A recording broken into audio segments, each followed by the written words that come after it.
শুরু করিতেছি মহান আল্লাহর নামে, যিনি এই পৃথিবীটা সৃষ্টি করেছেন। আজ পাথর নিয়ে দুই একটা লাইন বলতে চাইছি, যে পাথরের সাথে কতগুলা মানুষ সংশ্লিষ্ট রয়েছে। বিশেষ করে আমি কিন্তু পাথরের সাথে সংশ্লিষ্ট কোনো ব্যক্তি নয়। পাথর উত্তোলন যদি বন্ধ হয়ে যায় তাতে আমার কোনো আসে যায় না। আসে যায় যখন শত শত শ্রমিক বেকার পড়ে যায়, তখন এই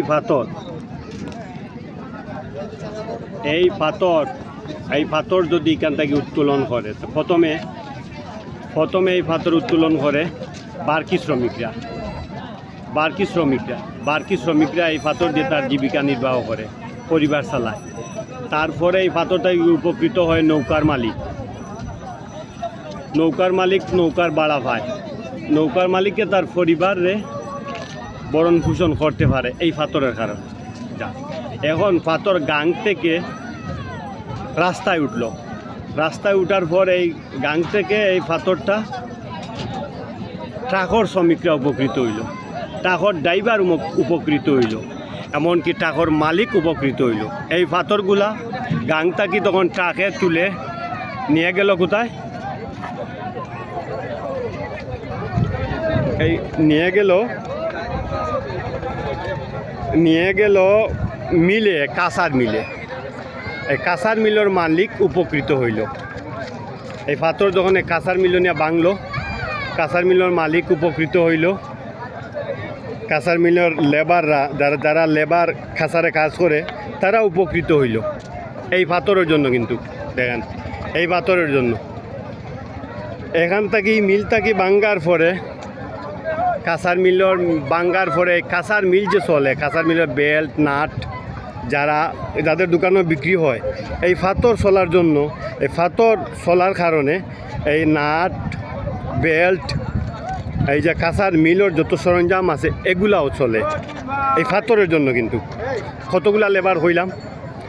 তারপরে এই পাথর বিশেষ করে আমাদের দেশের উন্নয়নের কাজে লাগে। এই দেশে রাস্তাঘাট, ব্রিজ, কালভার্টের কাজে লাগে। রাস্তাঘাট, ব্রিজ, আপনি কি তা গড় মানাইন না? আপনি কি তার দালান কুটা করেন না?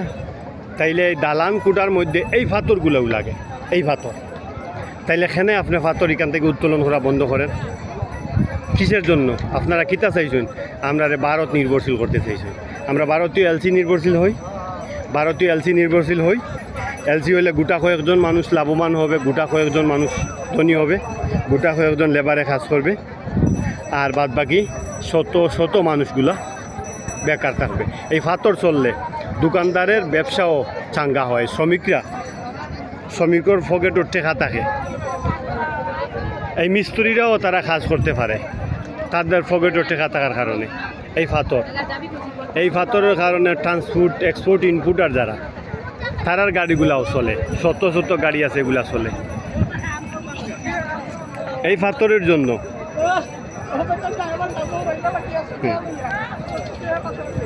এখন ওই 100 টাকা আছে, এখন ওই সমান 100 টাকা রয়েছে, এখন 100 টাকাতেই পাইনি। এখন এই পাথরের জন্য আরো বড় একটা পাথর লই। এই পাথর যদি থাকি শ্রমিকরা যদি নেয় গিয়া, তাইলে এই পাথরগুলো আবার দাদাদের দেশ থেকে চলে আসে, তাতে অসুবিধা কি? এখানে পাথর যদি বেশি হয়ে যায়, তাইলে তো দাদাদের দৃষ্টিগোচর হয়ে যাইব, দাদাদের কপালে, দাদাদের নজরে বেসে যাবে। তখন তো তারা এখানে এই যে যেরকম ঝুলন্ত ব্রিজর পিছিয়ে এখানে তারা জালি দিয়ে বের দিলেইব, তখন তো একটা পাথর আইতো না। যারা পাথর উত্তোলন করা বন্ধ করতে চাইছে, এরারে আমি সরাসরি বলবো,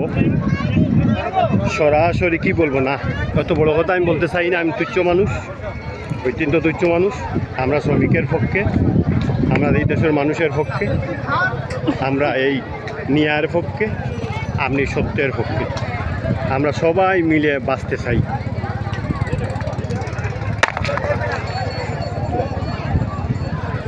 সবাই মিলে বাঁচতে চাই, সবাই মিলে খাইতে চাই, এটাই আমাদের খাদ্য।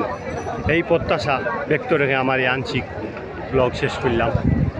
বাংলাদেশ জিন্দাবাদ, বাংলাদেশ চিরজীবী হোক। আসসালামু আলাইকুম ওয়া রাহমাতুল্লাহ।